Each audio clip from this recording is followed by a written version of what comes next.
রাজধানীর উত্তরায় ১১ বছর বয়সী এক শিশু গৃহকর্মীকে মারধর ও গরম বস্তু দিয়ে ছ্যাঁকা দেওয়ার অভিযোগ উঠেছে গৃহকর্ত্রীর বিরুদ্ধে। গুরুতর আহত অবস্থায় শিশুটি বর্তমানে শহীদ তাজউদ্দিন আহমেদ মেডিকেল কলেজ হাসপাতালে চিকিৎসাধীন। শরীর জুড়ে মারধর ও গরম বস্তু দিয়ে ছ্যাঁকা দেওয়ার অসংখ্য ক্ষতচিহ্ন।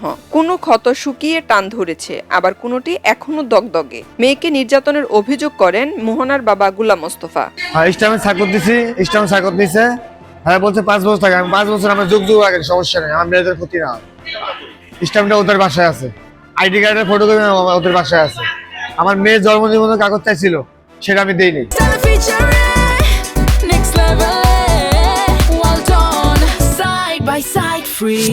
মোহনার অভিযোগ, তাকে ঠিকমতো খাবার দেওয়া হতো না, পরিবারের সঙ্গে যোগাযোগও করতে দেওয়া হতো না, এমনকি অনেক সময় বাথরুমে আটকে রাখা হতো। বাথরুমে আটকে রাখতো, খাবার কম করে দিত, খাইতাম। সেক দিছে, কুসুনে লাঠিতে মাত্র চুলে টানতো। এ ঘটনায় অভিযুক্ত গৃহকর্ত্রীর সঙ্গে যোগাযোগের চেষ্টা করা হলেও তিনি ফোন রিসিভ করেননি। এ বিষয়ে উত্তরা পশ্চিম থানার ওসি জানান, গৃহকর্মী নির্যাতনের সংবাদ পাই, পরবর্তীতে বাদীর এজাহারের প্রেক্ষিতে আমরা মামলা রেকর্ড করি। রেকর্ড করার পরে আমরা এজাহার নামে 4 জন আসামিকে ধরতে সমর্থ হই রাত্রে।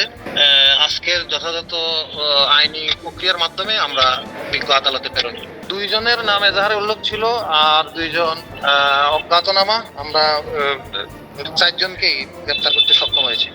এদিকে শিশুটির শারীরিক ও মানসিক সুস্থতা নিয়ে উদ্বেগ প্রকাশ করেছেন হাসপাতালের চিকিৎসক ও স্বজনরা। পলাশ প্রধান, গাজীপুর। খবরের কাগজ, নিখাত, নির্ভীক, নিরপেক্ষ।